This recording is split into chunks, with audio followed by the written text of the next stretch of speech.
할렐루야. 오늘은 요한복음 5장 43절부터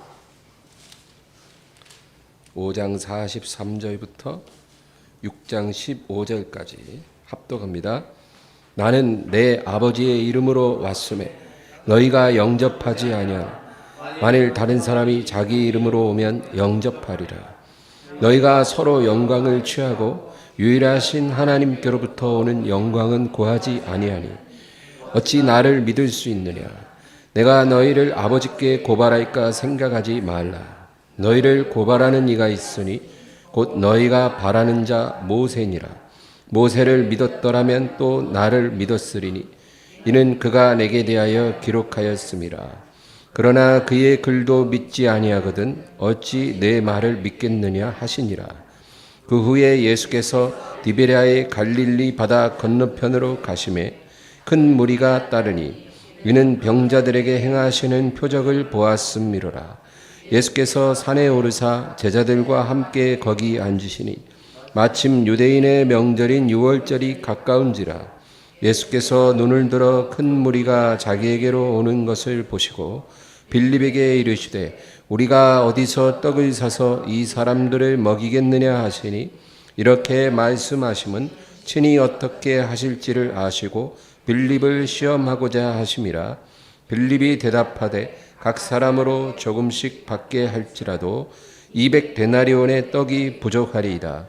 제자 중 하나 곧 시몬 베드로의 형제 안드레가 예수께 여짜오되 한 아이가 있어 보리떡 5개와 물고기 2마리를 가지고 있나이다.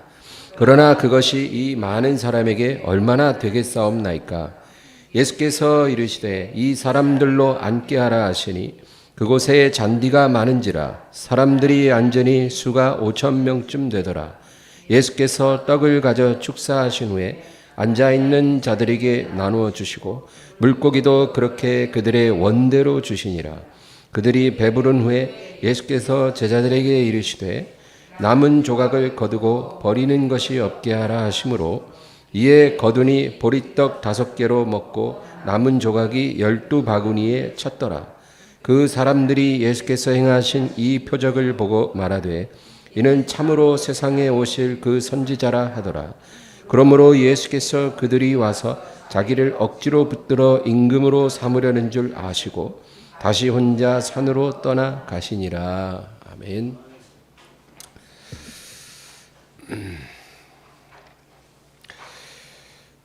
사람이 진리를 믿지 않으면 모든 것을 다 믿게 된다는 말이 있습니다. 구약 시대에 이스라엘 백성들이 하나님을 버리니까 그 후에 이방인들이 믿는 모든 잡다한 신들을 다 믿게 되었다는 거죠. 하나님을 믿으면 다른 신들을 용납하지 않는데 하나님을 믿지 않으니까 잡신들을 다 믿게 되더라는 거죠. 지금 예수님을 영접하지 않는 사람들은 장차 자기들이 원하든 원치 않든 적그리스도를 영접하게 될 것이다. 주님께서 그렇게 말씀하세요. 오늘 5장 43절이 그 얘기입니다. 다시 한번 읽어볼까요? 나는 내 아버지의 이름으로 왔음에 너희가 영접하지 아니하나 만일 다른 사람이 자기 이름으로 오면 영접하리라. 예수님은 아버지의 이름으로 오셨습니다. 자기 이름으로 온 게 아니라 아버지 이름으로 왔어요.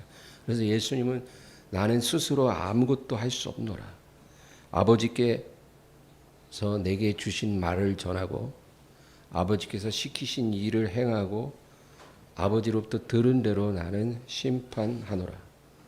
그러니까 예수님은 아버지의 뜻을 이루기 위해 이 세상에 오신 겁니다. 자기 뜻이 아니에요. 그래서 겟세마네 동산에서 할만하시거든 이 잔을 내게서 지나게 하옵소서.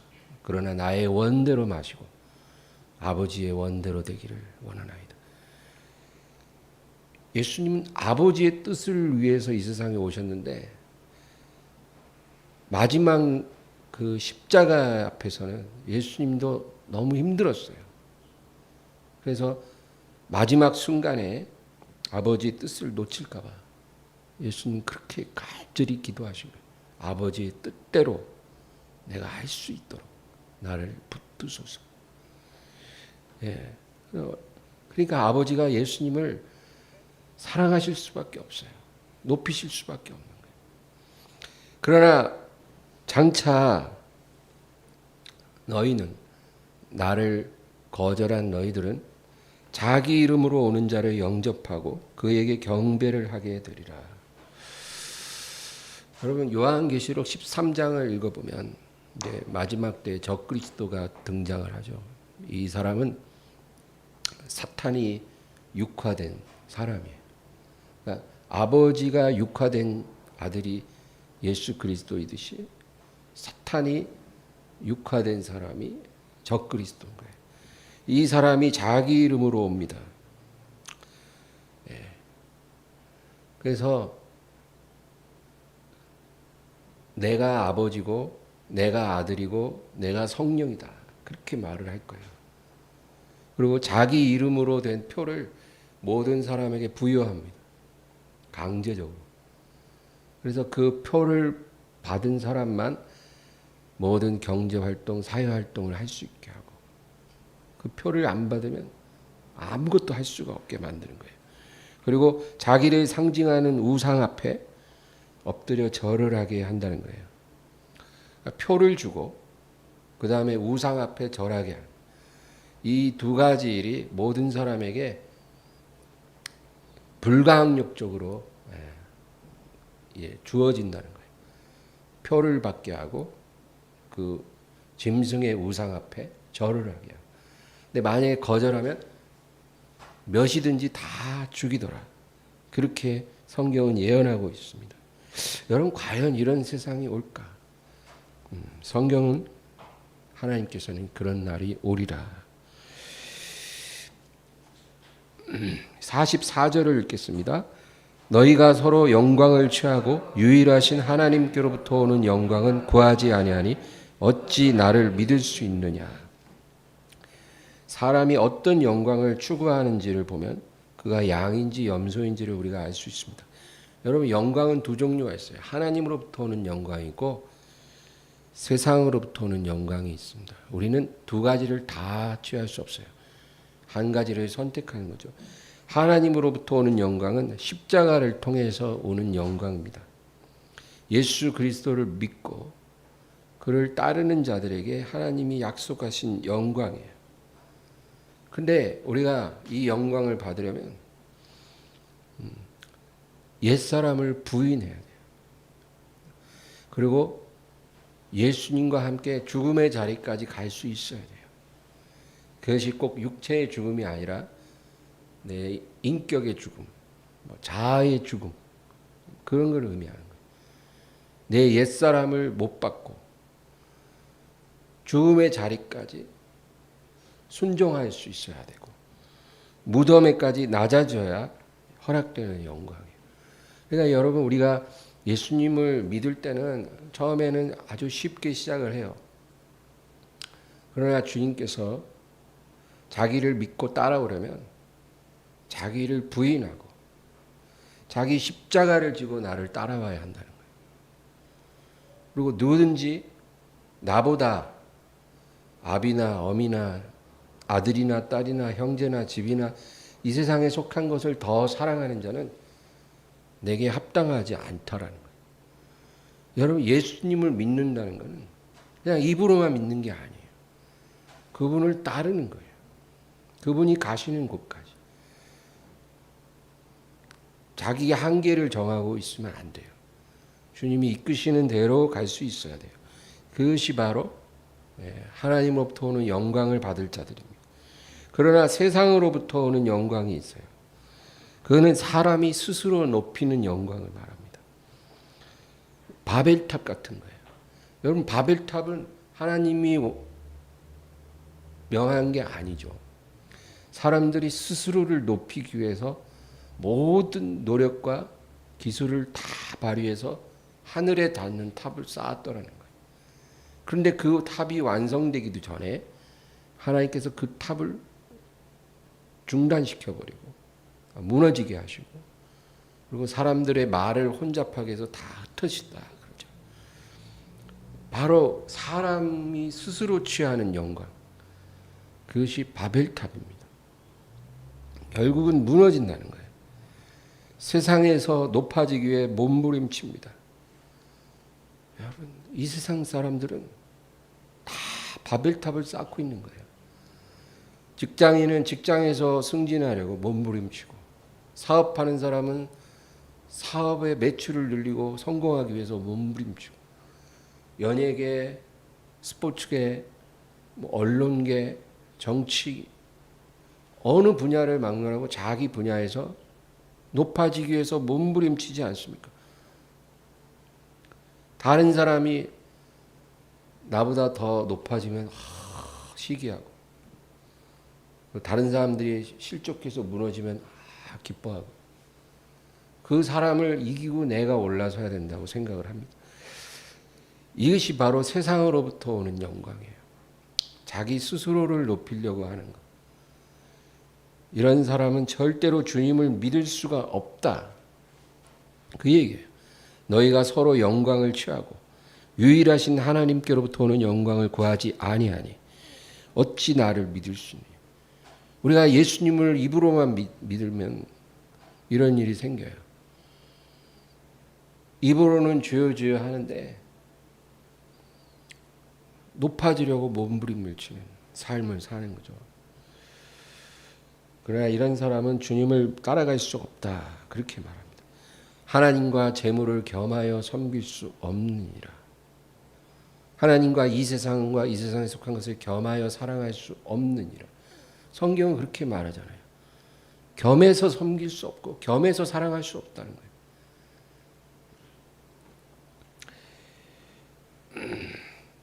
그래서 어떤 영광을 구하는지를 보면 양인지 염소인지가 드러나는 거예요. 교회 안에서도. 양들은요, 목자의 음성을 따라가요. 그게 양이에요.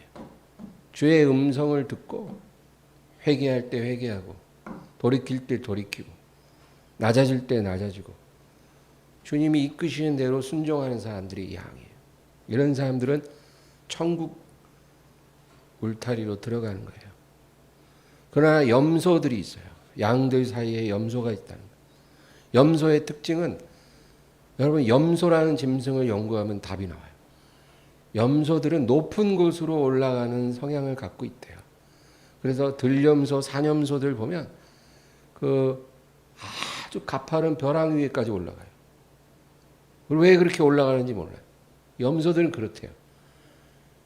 그러면은 이제 독수리가 날아다니다가 그 벼랑 위에 서 있는 염소를 탁 치면은 그 벼랑으로 굴러 떨어져서 이제 몇백 미터 구르면 사망하잖아요.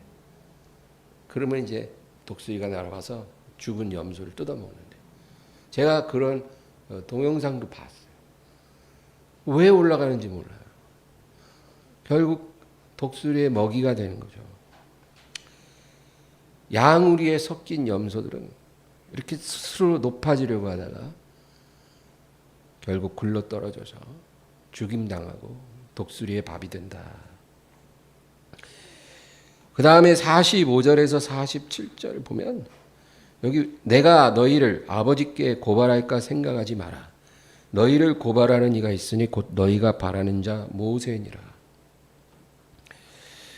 여러분, 지금 우리 보기에는 다른 사람에 비해서 꽤나 깨끗한 사람 같고 꽤나 의로운 사람 같아 보여도요, 우리가 장차 하나님의 보좌 앞에 딱 가게 되면 내가 가진 의라는 게요, 완전히 지푸라기 같이 불타오르는 걸 느낄 거예요.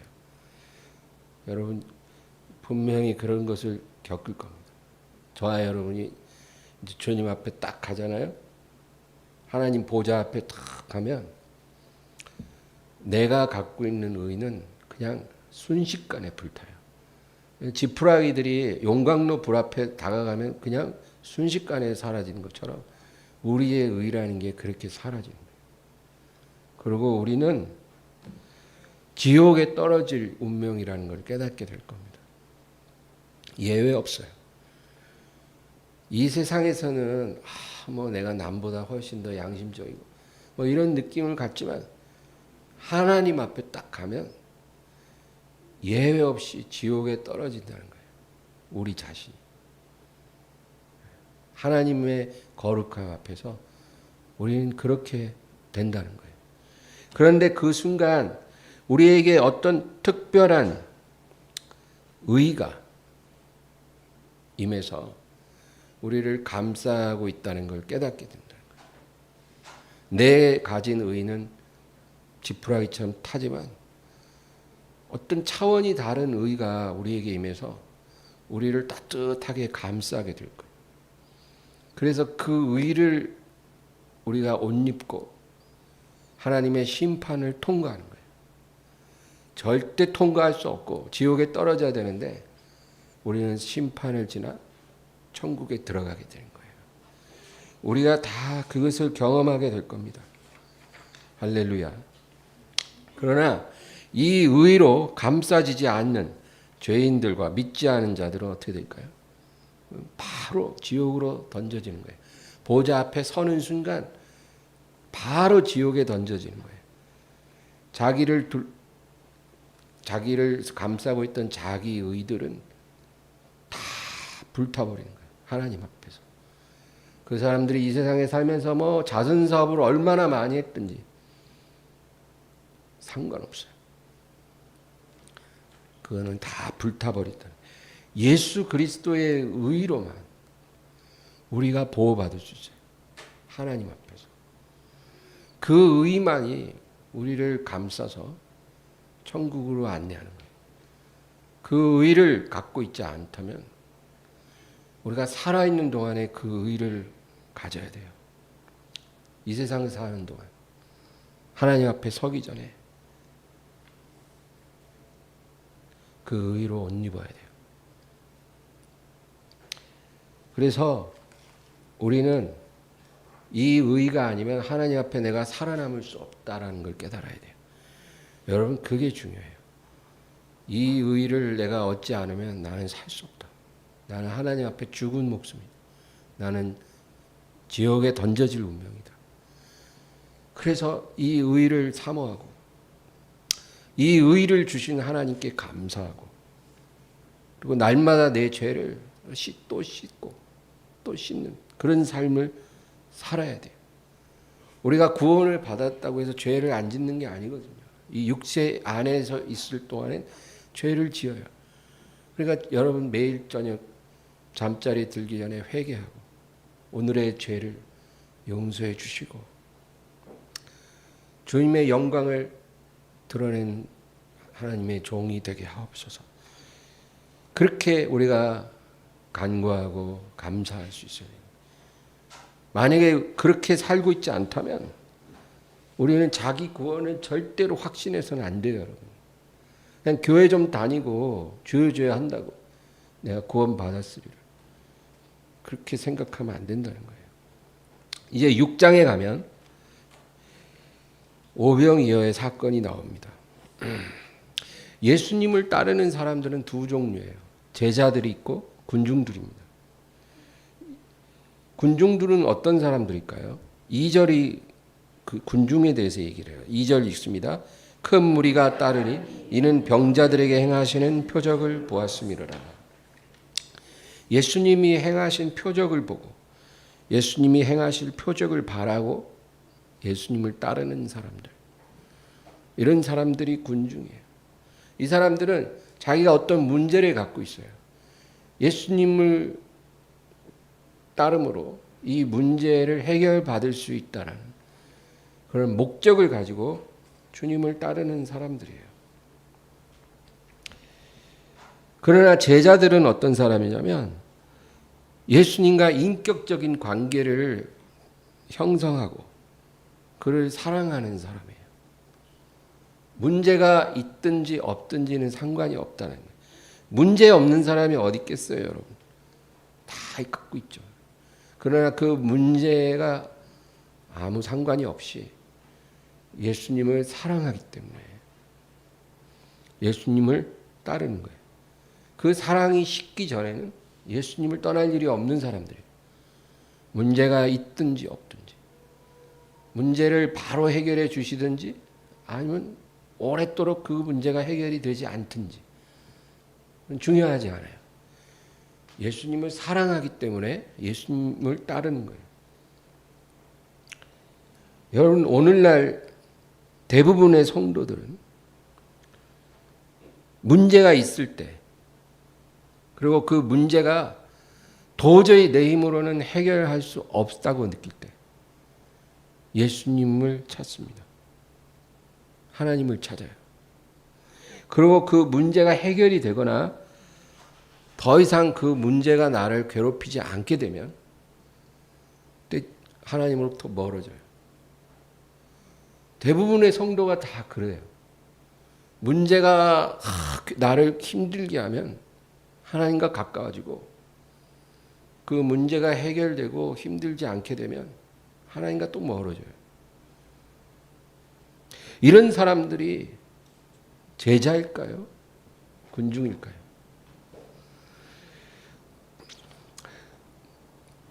오병이어의 기적은 기적 중의 기적입니다. 여러분, 복음서에는 많은 비유와 기적이 나와요.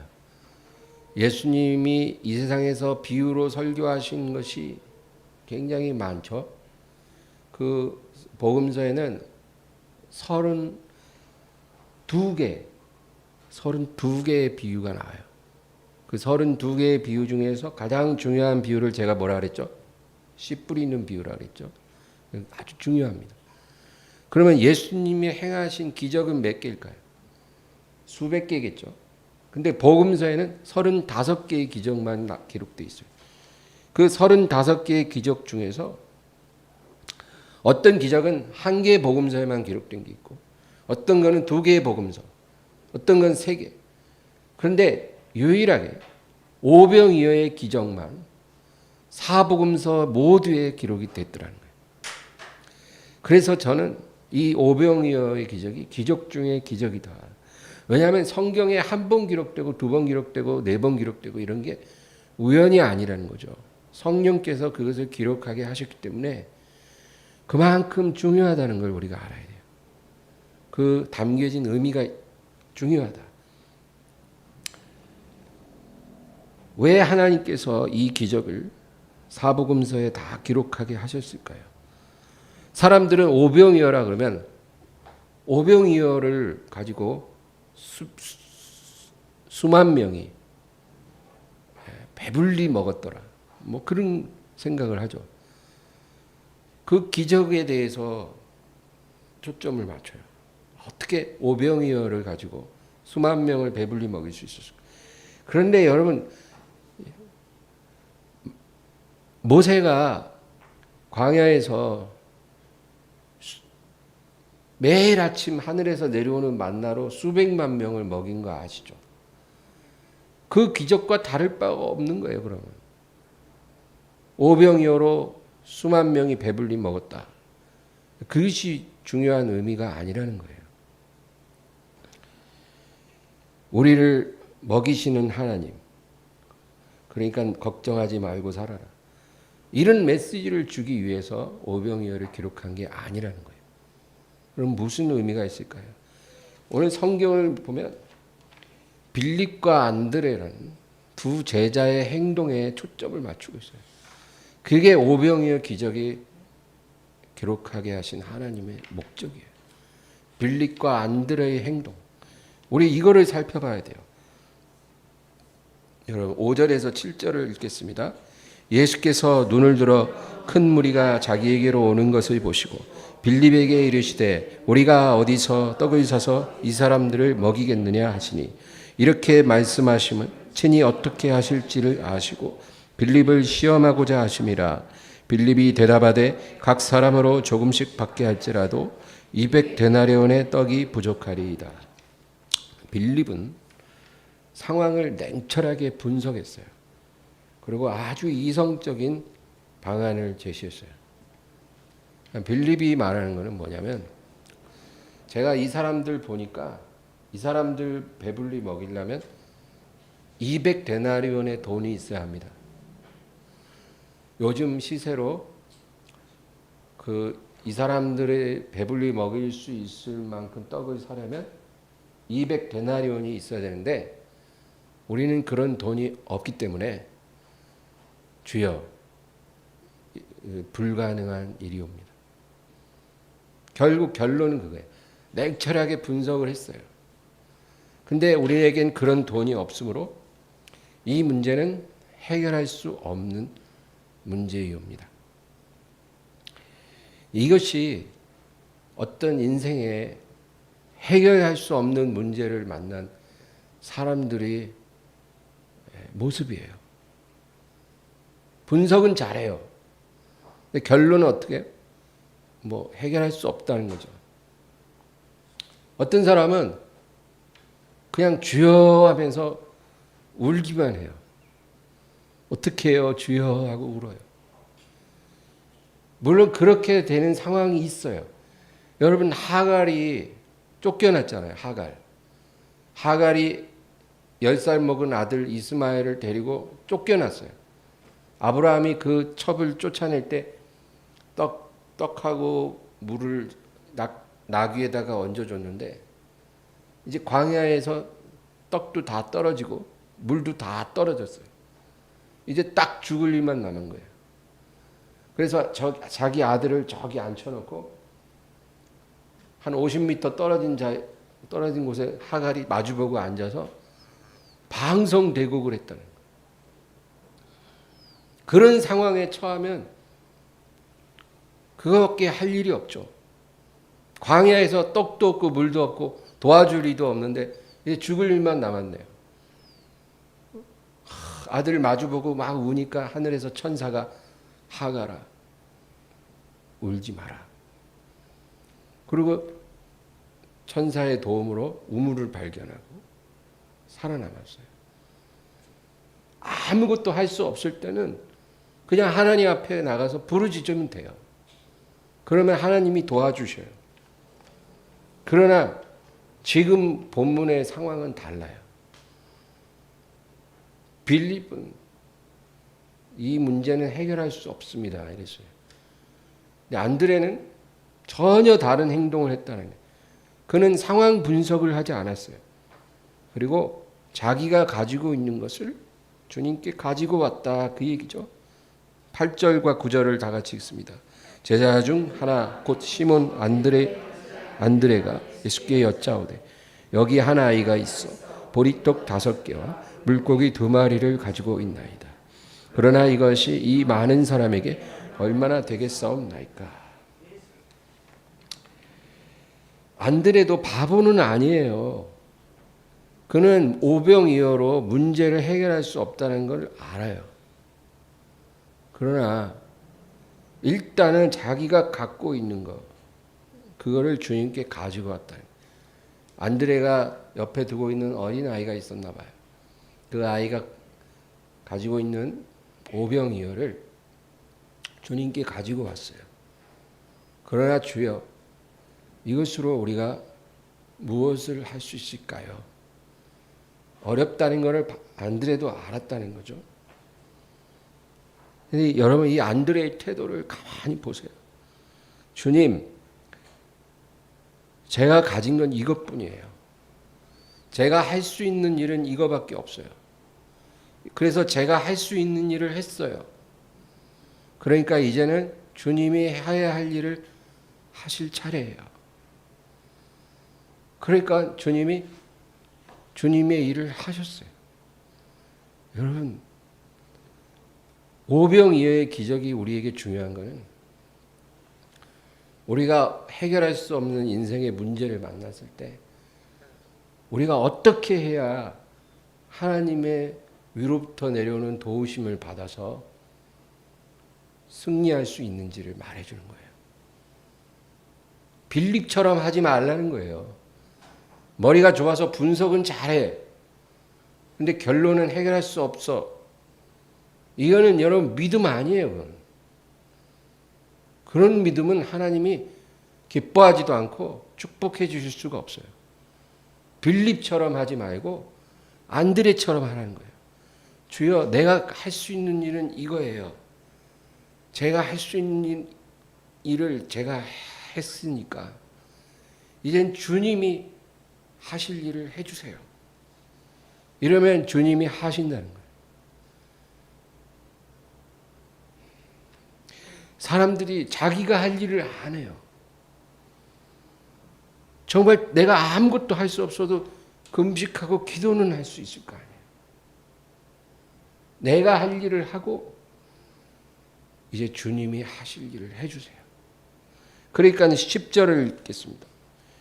예수께서 이르시되 이 사람들로 앉게 하라 하심 그곳에 잔디가 많은지라 사람들이 앉으니 수가 5,000명쯤 되더라.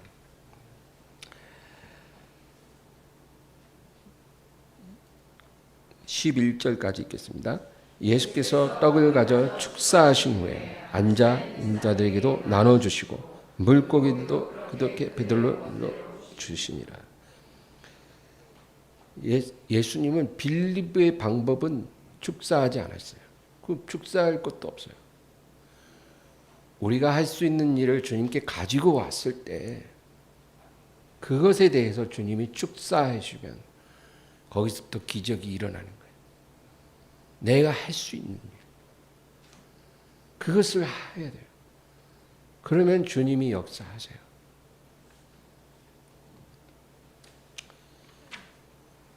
하나님, 제가 할 일을 다 했습니다. 그러나 저는 너무 부족해요. 이제 주님 도와주세요. 이런 사람의 기도를 주님께서 기뻐하신다는 거예요. 오늘날 교회 안에는 대부분이 다 빌립 같은 믿음을 갖고 있어요.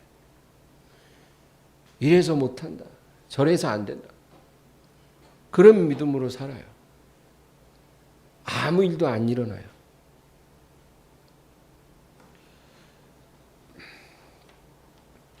이 세상의 모든 교회가 다 영적으로 잠들어 있는데 어떡하나. 뭐 탄식할 수 있죠. 그러나 탄식만 하면 무슨 의미가 있겠어요? 내가 할 수 있는 일은 내가 다니는 교회는 잠에서 깨어나게 할 수 있다는 거예요. 우린 그 일을 하면 돼요. 우리 한국에 2만 개 교회래요. 원래 코로나 전에는 교회 수가 5만 개였는데 지금 다시 세보니까 2만 개래요. 우리나라에 2만 개나 되는 교회가 있는데 그중에 영적으로 깨어있는 교회는 많지 않다 그래요. 다들 영적으로 잠들어 있는 교회래요. 그 교회들의 안타까워하는 마음은 있으나 내가 해야 할 일은 내가 다니는 내 교회를 잠에서 깨우는 거죠. 내가 속한 구역을 깨우는 거예요. 그건 내가 할 수 있잖아요. 그러면 하나님이 일하셔요. 이 세상 모든 성도들이 다 영적인 잠에 들어있는데 그 사람들을 내가 다 깨울 수는 없어도 내 영혼은 내가 깨울 수 있어요.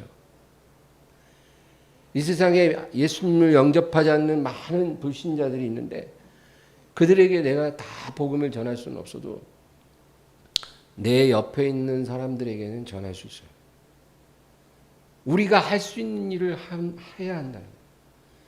그래야 하나님이 축사하시고 크고 놀라운 일을 나타내신다. 하나님이 이 비밀을 우리에게 가르쳐 주길 원하시는 거예요. 탄식만 하지 말고 안 된다고 하지 말고 어떤 일이 된다 안 된다라고 말하는 건 우리 영역이 아니에요. 우리는 그런 말을 쉽게 하지만 하나님 없는 사람들은 그런 말을 잘해요. 분석 잘하고 평가 잘하고 판단 잘해요. 그러나 하나님 자녀들은 된다 안 된다라고 말하면 안 돼요.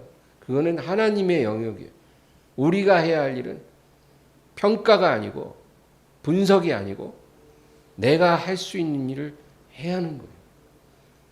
그것이 오늘 말씀의 중요한 포인트입니다. 그리고 이제 마지막으로 12절을 우리 읽어보겠습니다. 그들이 배부른 후에 예수께서 제자들에게 이르시되 남은 조각을 거두고 버리는 것이 없게 하라 하심으로. 저는 이 구절이 참 희한했어요. 그 수만 명이 배불리 먹었는데 남은 것을 12강주에 거뒀는데 예수님이 남은 조각을 거두고 버리는 것이 없게 하라. 이런 말이 왜 기록됐을까? 마치 제가 오늘 예배 잘 드리고 나가면서 봉사하는 성도에게 불 잘 끄고 가세요. 뭐 이렇게 말을 했는데 그게 뭐가 이렇게 기록될 만큼 중요한 일이겠냐고요. 남은 것을 버리지 않게 하라. 근데 하나님께서 이 말씀을 기록해 하신 이유가 있어요. 여러분, 빵 하나만 있어도 수천 명을 배불릴 수 있는 분이 예수님이죠. 그런데 왜 예수님께서 남은 조각들을 다 걷어서 버리지 않게 하라. 우리가 믿음이라고 생각하는 일이 사실은 하나님을 시험하는 경우가 있어요. 우리가 그걸 알아야 됩니다. 내가 지금 갖고 있는 것들은 하나님이 주신 거예요. 그게 어떤 경로로 주어졌든지, 내가 열심히 노동을 해서 번 것이든지, 아니면 오병이의 사건을 통해서 내게 막 주어진 것이든지 간에 다 하나님이 주신 거예요. 그러면 하나님이 그것을 주신 것을 우리가 아껴 쓰고 잘 써야 된다는 거예요. 헛되이 허비하면 안 된다. 우리가 하나님이 주신 것을 잘 쓰면서 무엇이 모자라고 부족할 때 하나님께 구하는 거예요. 그리고 우리가 할 일을 하면 하나님도 도와주세요. 그거는 믿음이에요. 그러나 하나님이 주신 거를 내가 막 다 허비했어. 잘못 썼어요. 평상시에 하나님이 주신 것을 내가 소홀히 하고 이렇게 부주의하게 다 낭비했어요. 그러다가 어떤 부족함이 생겼을 때 하나님 앞에 구하면 여러분 하나님이 응답을 안 해주신다는 거예요. 왜냐하면 우리가 하나님을 시험하고 있기 때문이에요. 이건 믿음이 아니라 시험이에요.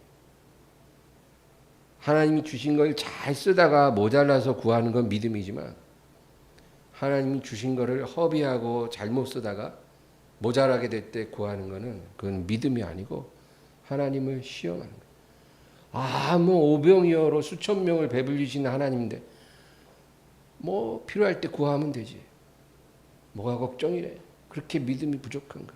이렇게 말하지만 그거는 믿음이 아니라 시험하는 거예요. 어떤 사람이 100만 원이 필요해요. 돈 100만 원이 필요해서 하나님 앞에 구했어요. 근데 하나님이 200만 원을 주셨네요. 그러면 어떻게 해야 될까요? 필요한 건 100만 원인데 200을 주셨으면 더 풍성히 주신 하나님께 감사하고 예물도 드리고 그리고 남은 거를 잘 보관하고 아껴서 유용하게 써야 되겠죠.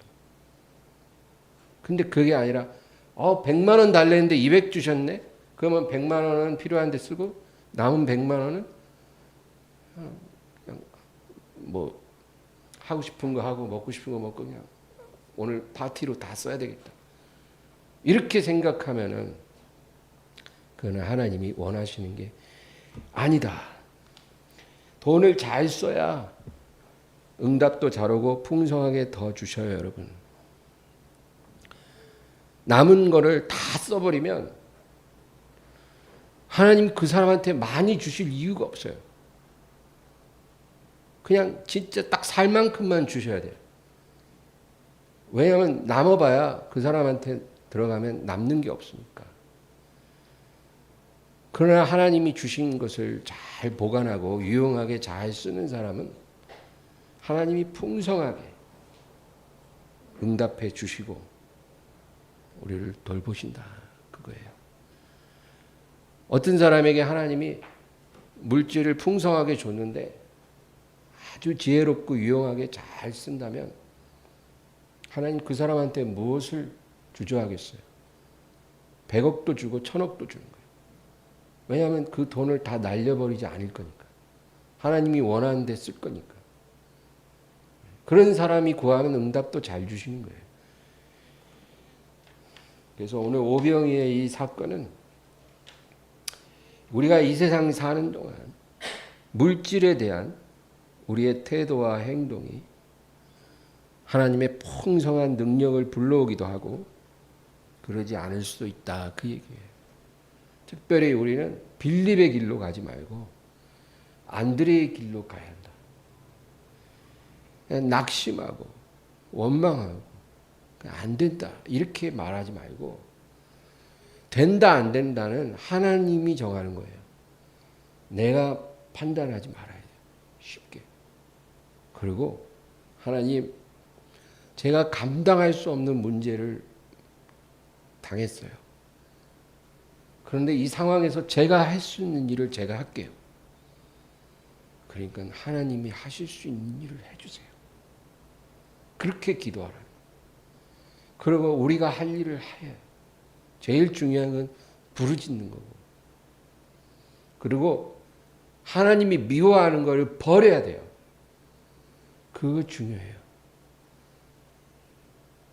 야곱 가족이 세겜성에서 안 좋은 일을 당했어요.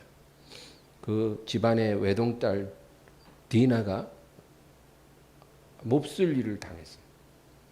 그래서 그 오빠들이 화가 나서 속임수로 그 세겜성 남자들이 할례를 받게 하고 밤에 기습해서 다 죽여버렸어요. 그런데 거기서 끝날 일이 아닌 거예요. 그 주변에 다 소문이 퍼지면 그 세겜 종족들이 일심으로 야곱 가족을 다 죽여버릴 거거든요. 이제 큰일 났어요. 70명의 가족들이 하루아침에 죽게 생겼어요. 그때 야곱이 뭐라고 했어요? 너희가 가진 우상들을 다 모아라. 그리고 그걸 땅에 묻었어요. 우상은요, 시간이 지나면 점점점 늘어나요. 마치 우리가 이사 안 가고 10년, 20년을 살면 집안에 구석구석 온갖 잡다한 물건들이 막 쌓이듯이 우리의 우상도 그렇게 늘어나요. 근데 문제를 당했을 때 야곱이 한 일은 우상을 다 땅에 묻었어요. 그리고 몸을 깨끗이 씻고 깨끗한 옷으로 갈아입고, 그리고 우리 모두가 베델로 올라가자. 베델은 내가 하나님을 만난 곳이니라. 거기 가서 하나님 앞에 제사 드리고 기도했어요. 근데 성경에 보니 여호와께서 사방 민족들에게 두려움을 주사 야곱을 추격하는 자가 없었더라. 문제가 해결된 거예요. 절대절명의 상황이 하나님의 은혜로 덮어진 거예요. 네, 여러분, 내가 감당할 수 없는 문제를 만나면 첫째는 부르짖는 것이고, 그 다음에 우상을 다 버려야 해요. 내가 알고 있는 우상이 하나라도 있으면 안 된다는 거예요. 하나님의 구원을 받고 싶으면, 하나님의 도우심을 받고 싶으면 그거 해야 돼요. 달라고만 하지 말고 하나님이 미워하는 걸 버려야 돼요. 그리고 내가 할 수 있는 일을 하는 거예요. 오늘 말씀처럼. 그러면 하나님이 도와주십니다. 오늘 이 말씀 기억하면서 승리하시기를 주의 이름으로 축원합니다. 다 같이 기도하겠습니다. 주여, 주여, 주여.